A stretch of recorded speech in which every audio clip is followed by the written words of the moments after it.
ಎಲ್ರಿಗೂ ನಮಸ್ಕಾರ. Welcome back to my channel.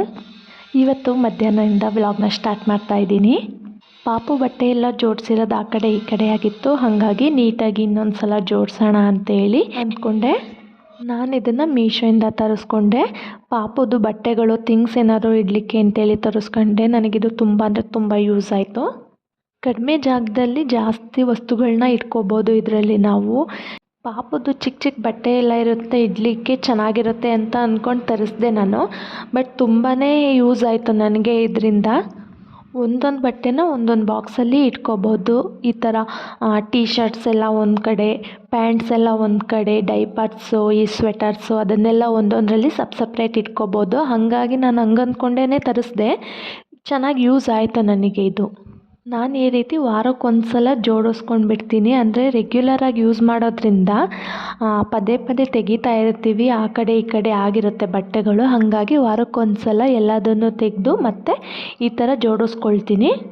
ಮೊದಲಿಗೆ ಎಲ್ಲ ಬಟ್ಟೆಗಳನ್ನು ಫೋಲ್ಡ್ ಮಾಡಿ ಒಂದು ಹತ್ರ ಎತ್ತಿಟ್ಕೊಂಡ್ಬಿಡ್ತೀನಿ. ಶರ್ಟ್ಸ್ಗಳು ಒಂದು ಕಡೆ, ಟೀ ಶರ್ಟ್ಸ್ ಒಂದು ಕಡೆ, ಪ್ಯಾಂಟ್ಗಳು, ಡೈಪರ್ಸ್ ಎಲ್ಲ ಒಂದೊಂದು ಕಡೆ ಸಪ್ರೇಟಾಗಿ ಇಟ್ಕೊಂಡು ಅದಾದಮೇಲೆ ಒನ್ ಬೈ ಒನ್ ಜೋಡಿಸ್ಕೊಳ್ತಾ ಬರ್ತೀನಿ.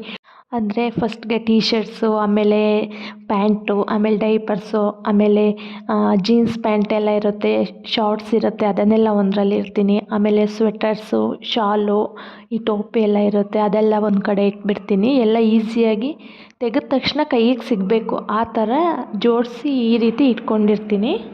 ಈ ರೀತಿ ಒಂದೊಂದು ಬಾಕ್ಸಲ್ಲಿ ಒಂದೊಂದು ಬಟ್ಟೆನ ಇಟ್ಬಿಟ್ರೆ ನಮಗೆ ಈಸಿಯಾಗಿ ಬೇಕು ಅಂದಾಗ ಕೈಗೆ ಬಟ್ಟೆಗಳು ಸಿಗುತ್ತೆ. ಉಟ್ಕೊಳ್ಳೋಂಥ ಸಮಸ್ಯೆನೇ ಇರೋದಿಲ್ಲ ನಮಗೆ. ಬಟ್ಟೆ ಎಲ್ಲ ಜೋಡಿಸಿದ್ದಾದಮೇಲೆ ಮನೇಲಿ ಕೆಂಪು ಖಾರ ಖಾಲಿಯಾಗಿತ್ತು, ಹಾಗಾಗಿ ಕೆಂಪು ಖಾರ ಮಾಡ್ತಾಯಿದ್ವಿ. ಈ ಕೆಂಪು ಖಾರದ ರೆಸಿಪಿನ ನೆಕ್ಸ್ಟ್ ವ್ಲಾಗಲ್ಲಿ ಶೇರ್ ಮಾಡ್ತೀನಿ. ಕೆಲಸ ಎಲ್ಲ ಮುಗಿಸಿದ್ದಾದಮೇಲೆ ಪಾಪನ ಸ್ವಲ್ಪ ಹೊತ್ತು ಆಟ ಆಡಿಸಿ ಅವನ ಜೊತೆ ಸ್ವಲ್ಪ ಹೊತ್ತು ಟೈಮ್ ಸ್ಪೆಂಡ್ ಮಾಡ್ತೀನಿ.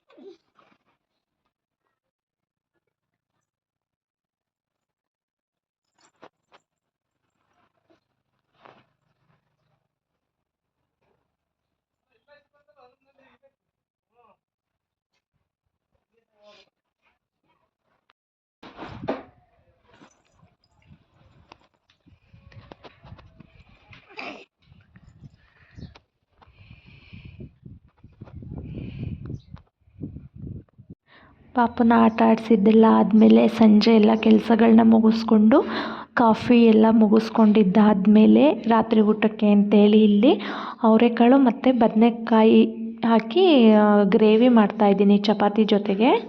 ಮೊದಲಿಗೆ ಸುಲಿದಿರೋ ಅವರೆಕಾಳನ್ನ ಒಂದು 2ರಿಂದ 3 ಸಲ ನೀರಲ್ಲಿ ಚೆನ್ನಾಗಿ ತೊಳಿಬೇಕು.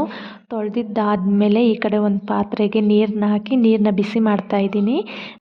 ನೀರು ಬಿಸಿಯಾಗಿದ್ದಾದಮೇಲೆ ತೊಳ್ಕೊಂಡಿರೋಂಥ ಅವರೆಕಾಳನ್ನ ಹಾಕಿ ಅವರೆಕಾಳನ್ನ ಬೇಯಿಸ್ಕೊಳ್ತೀನಿ.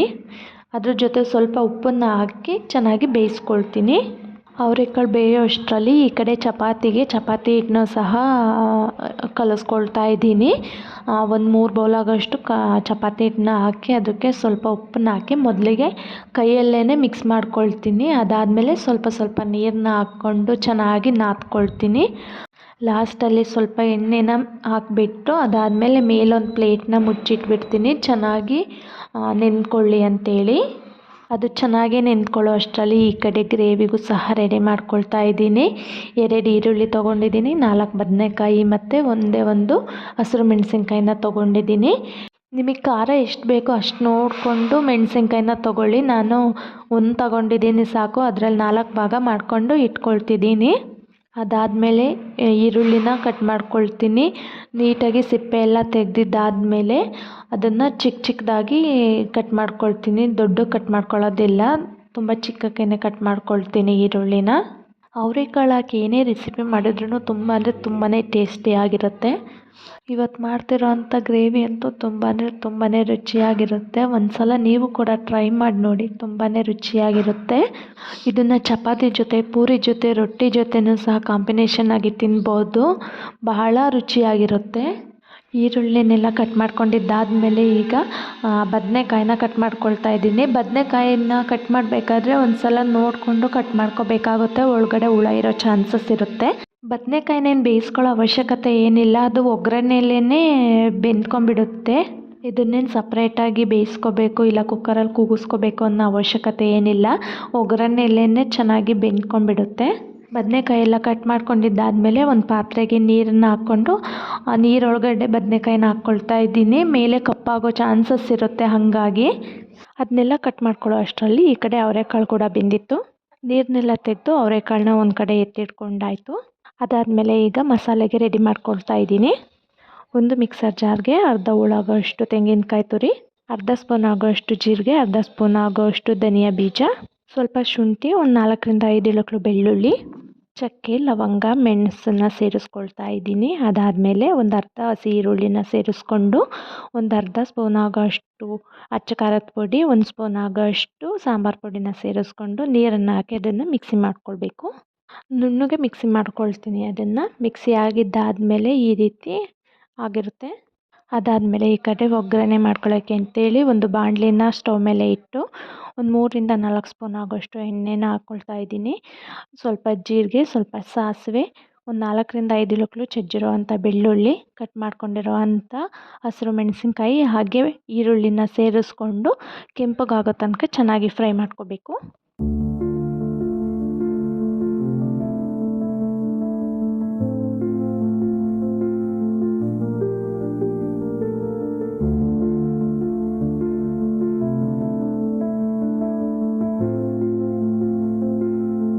ಈಗ ಈರುಳ್ಳಿ ಎಲ್ಲ ಕೆಂಪಗಾಗಿದ್ದಾದಮೇಲೆ ಕಟ್ ಮಾಡ್ಕೊಂಡಿರೋಂಥ ಬದನೆಕಾಯಿನ ಸೇರಿಸ್ಕೊಂಡು ಚೆನ್ನಾಗಿ ಅದ್ರ ಜೊತೆ ಮಿಕ್ಸ್ ಮಾಡ್ಕೊಳ್ತೀನಿ.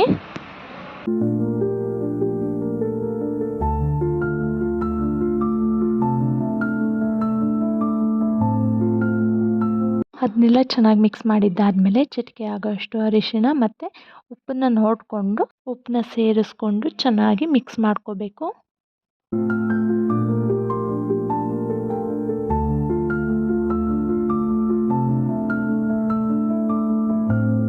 ನಂತರ ಬೇಯಿಸಿಟ್ಕೊಂಡಿದ್ದಂಥ ಅವರೆಕಾಳನ್ನ ಸೇರಿಸ್ಕೊಂಡು ಚೆನ್ನಾಗಿ ಮಿಕ್ಸ್ ಮಾಡ್ಕೋಬೇಕು. ಒಂದು 3ರಿಂದ 4 ನಿಮಿಷ ಚೆನ್ನಾಗಿ ಫ್ರೈ ಮಾಡ್ಕೋಬೇಕು. ಮಿಕ್ಸ್ ಮಾಡಿ ಚೆನ್ನಾಗಿ ಫ್ರೈ ಮಾಡ್ಕೊಂಡಿದ್ದಾದಮೇಲೆ ಮಸಾಲ ರುಬ್ಕೊಂಡಿದ್ವಲ್ಲ ಅದನ್ನು ಸೇರಿಸ್ಕೊತಾ ಇದ್ದೀನಿ. ಅದನ್ನು ಚೆನ್ನಾಗಿ ಮಿಕ್ಸ್ ಮಾಡಬೇಕು. ಅದನ್ನು ಮಿಕ್ಸ್ ಮಾಡ್ಕೊಂಡಿದ್ದಾದಮೇಲೆ ಮಿಕ್ಸಿ ಜಾರಲ್ಲಿ ಸ್ವಲ್ಪ ಮಸಾಲೆ ಮಿಕ್ಕಿರುತ್ತಲ್ಲ, ಅದಕ್ಕೆ ನೀರನ್ನ ಸೇರಿಸ್ಕೊಂಡು ಅದನ್ನು ಸಹ ಸೇರಿಸ್ಕೋಬೇಕು. ಗ್ರೇವಿ ಯಾವ ಕನ್ಸಿಸ್ಟೆನ್ಸಿಲಿ ಬೇಕೋ ಆ ಕನ್ಸಿಸ್ಟೆನ್ಸಿಲಿ ನೋಡಿಕೊಂಡು ನೀರನ್ನ ಸೇರಿಸ್ಕೋಬೇಕು. ನೀರನ್ನ ಸೇರಿಸ್ಕೊಂಡಿದ್ದಾದಮೇಲೆ ಚೆನ್ನಾಗಿ ಮಿಕ್ಸ್ ಮಾಡ್ಕೋಬೇಕು. ಮಿಕ್ಸ್ ಮಾಡಿದ್ದಾದಮೇಲೆ ಒಂದು ಲಿಡ್ನ ಕ್ಲೋಸ್ ಮಾಡಿ ಒಂದು 5 ನಿಮಿಷ ಚೆನ್ನಾಗಿ ಬೇಯಿಸ್ಕೋಬೇಕು. ಚೆನ್ನಾಗಿ ಕುದಿಸ್ಕೋಬೇಕು, ಆವಾಗಲೇ ಟೇಸ್ಟ್ ಚೆನ್ನಾಗಿ ಬರೋದು. ಈಗ ಇದು ಕುದ್ದಿದ್ದಾದಮೇಲೆ ಲಾಸ್ಟಲ್ಲಿ ಕಟ್ ಮಾಡ್ಕೊಂಡಿರೋಂಥ ಕೊತ್ತಂಬರಿ ಸೊಪ್ಪನ್ನ ಸೇರಿಸ್ಕೊಂಡು ಮತ್ತೊಮ್ಮೆ ಚೆನ್ನಾಗಿ ಮಿಕ್ಸ್ ಮಾಡಿ 1 ನಿಮಿಷ ಫ್ರೈ ಮಾಡಿಕೊಂಡ್ರೆ ಸಾಕು. ಬಿಸಿ ಬಿಸಿಯಾದಂಥ ಅವರೆಕಾಳು ಬದನೆಕಾಯಿ ಗ್ರೇವಿ ರೆಡಿಯಾಗೇ ಹೋಯಿತು.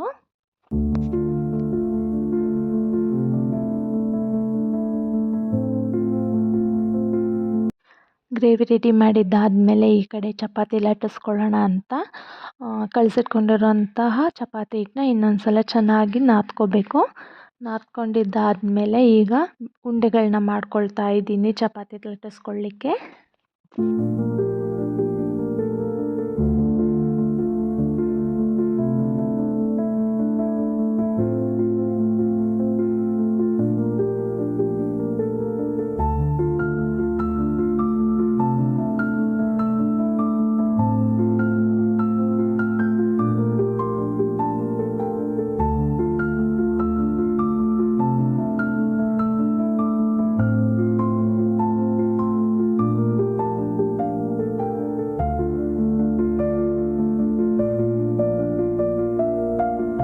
ಚಪಾತಿ ಎಲ್ಲ ಲಟ್ಟಿಸಿದ್ದಾದಮೇಲೆ ಈಗ ಚಪಾತಿನ ಬೇಯಿಸ್ಕೊಳ್ತಾ ಇದ್ದೀನಿ. ಚಪಾತಿ ಬೇಯಿಸ್ಬೇಕಾದ್ರೆ ನಾನು ಜಾಸ್ತಿ ಎಣ್ಣೆ ಹಾಕ್ಕೊಳ್ಳೋದಿಲ್ಲ, ಕಲಿಸ್ಬೇಕಾದ್ರೇ ಜಾಸ್ತಿ ಎಣ್ಣೆ ಹಾಕಿದ್ದೆ, ಹಾಗಾಗಿ ಚಪಾತಿಗೇನು ಎಣ್ಣೆನ ಹಾಕ್ಕೊಳ್ಳಿಲ್ಲ, ಹಾಗೆಯೇ ಬೇಯಿಸ್ಕೊಂಡೆ. ಚಪಾತಿ ಎಲ್ಲ ಬೇಯಿಸಿದ್ದಾದಮೇಲೆ ಸ್ವಲ್ಪ ಪಾತ್ರೆಗಳಿತ್ತು ಅಂಥೇಳಿ ಅದನ್ನು ಕೂಡ ವಾಶ್ ಮಾಡ್ಕೊಳ್ತಾ ಇದ್ದೀನಿ. ಒಂದೇ ಸಲ ಜಾಸ್ತಿ ಪಾತ್ರೆಗಳನ್ನ ಬೆಳಗೋಕ್ಕೆ ಅಷ್ಟೊಂದು ಇಷ್ಟ ಆಗೋದಿಲ್ಲ ನನಗೆ, ಹಾಗಾಗಿ ಆವಾಗಿಂದ ಎಷ್ಟು ಪಾತ್ರೆ ಇರುತ್ತೆ ಅಷ್ಟು ಪಾತ್ರೆನೂ ಕೂಡ ಆವಾಗಿಂದವಾಗಲೇ ವಾಶ್ ಮಾಡ್ಕೊಂಡ್ಬಿಡ್ತೀನಿ. ಸಿಂಕ್ ತುಂಬ ಪಾತ್ರೆಗಳನ್ನ ಇಟ್ಕೊಳ್ಳೋಕ್ಕೆ ನನಗೆ ಇಷ್ಟ ಆಗೋದಿಲ್ಲ. ಹಾಗಾಗಿ ಸ್ವಲ್ಪ ಸ್ವಲ್ಪ ಪಾತ್ರೆನೇ ಆವಾಗಲೇ ಬೆಳ್ಕೊಂಡ್ಬಿಡ್ತೀನಿ.